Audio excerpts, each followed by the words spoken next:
Chapter 5, The Best Way to Start a New Habit.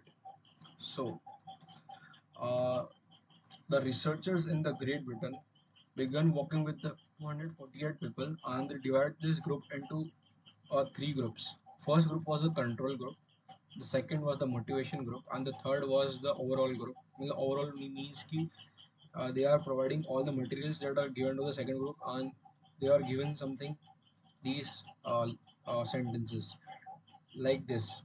In the first group was just simply asked to track how often they exercise, and the second group was given some uh, like recipes, benefits of exercises, and the third group was given all of these things that are given to second group, and they tell that each member should follow should say to themselves this one line.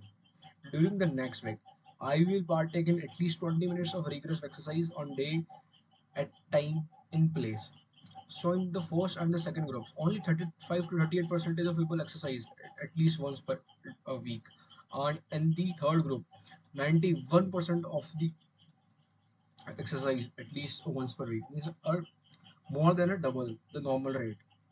And then the sentence which was filled out in what researchers refer to as an implementation intentions. So it's a plan for you before and about when and where to act, and this is how you intend to implement a particular habit. The most common cues means now these four things: cues, craving, response, and reward. So cues are time and locations. Most common QR. So implementation intentions leverage both of these cues. So broadly speaking, the format of creating an implementation intention is: when situation X arises, I will perform a response Y, and the situation contains a place and a time. So hundreds of studies have shown that implementation intentions are effective for sticking to your own goals. They increases the odds that people will stick with their own habits. So the punchline is clear. People who make a specific plan for when and where they will perform a new habit are more likely to follow through. An implementation intention sweeps away a foggy notion like I want to work out more, or I want to be more productive, or I should what, and transform them into a concrete plan of actions. Many people think they lack motivation, but they actually really lack is clarity, and it is not always obvious when and where to take action. Some people spend their entire lives waiting for the time to be right to make an improvement. But when the moment of action occurs, there is no need to make a decision. Simply follow your predetermined path. Okay. So the simple way to apply this strategy to your habit is to fill out this sentence. I will behavior at at this time and at this location. Okay. So these are like examples. For example, meditation. So I will meditate for 1 minute at 7 a.m. in my kitchen, for example exercise.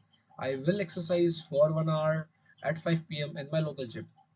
So so if we have hope, we have a reason to take action, and a fresh start feels motivating.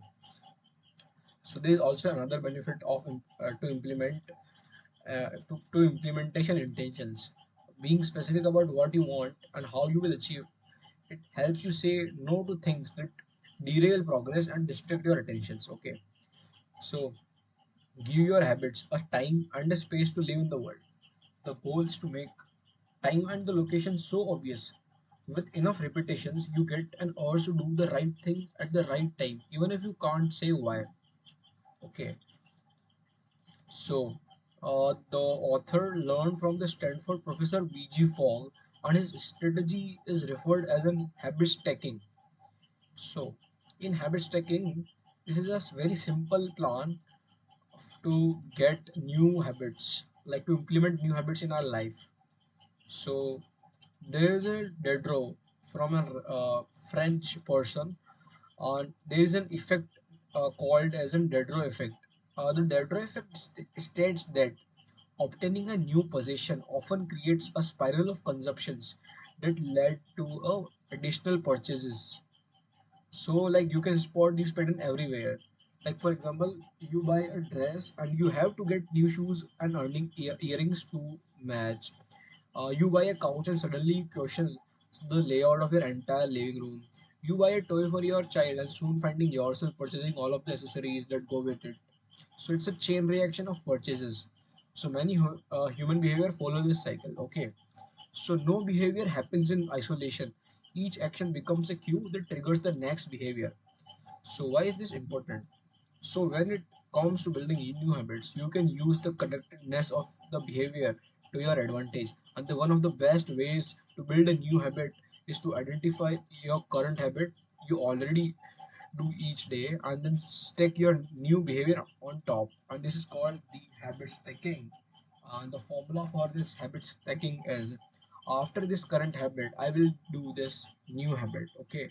Just like for example, meditation. After I pour my cup of coffee each morning, I will meditate for 1 minute. Okay, these are all examples. And the key is to tie your desired behavior into something you already do each day. So once you have mastered the basic structure, you can begin to create large stacks by chaining all small habits together. And this allows you to take advantage of the natural phenomena that comes from the one behavior leading into the next, a positive version of the delta effect. So this is habit stacking. Cue craving response reward, and this reward again arises a cue. Same this reward again arises a cue. Okay, so follow this, and these are some examples given there. So overall, habit stacking allows you to create a set of simple rules that guide your future behavior, and it's like you always have a game plan for which action should come next.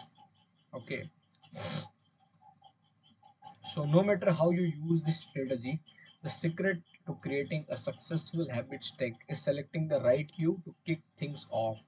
So, habit stacking implicitly has the time and the location built into it. Okay, already.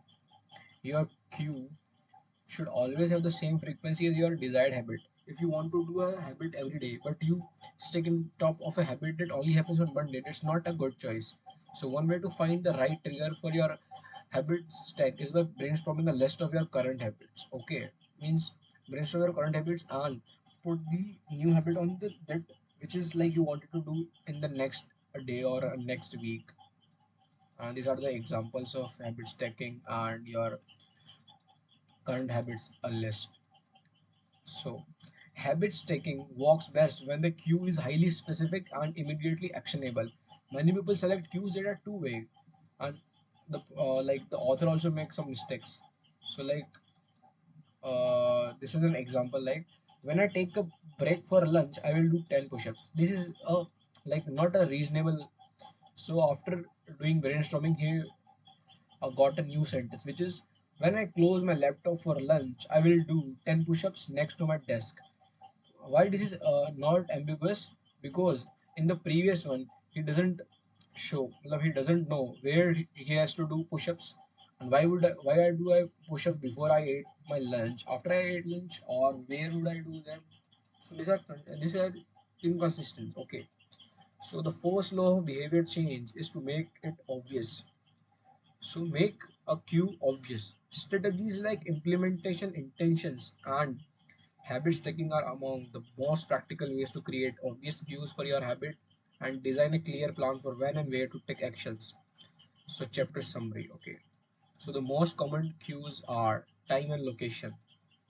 And creating an implementation intention is a strategy you can use to create a new habits with respect to a time and location. So, implementation intention formula is like I will do this behavior at this time and at this location.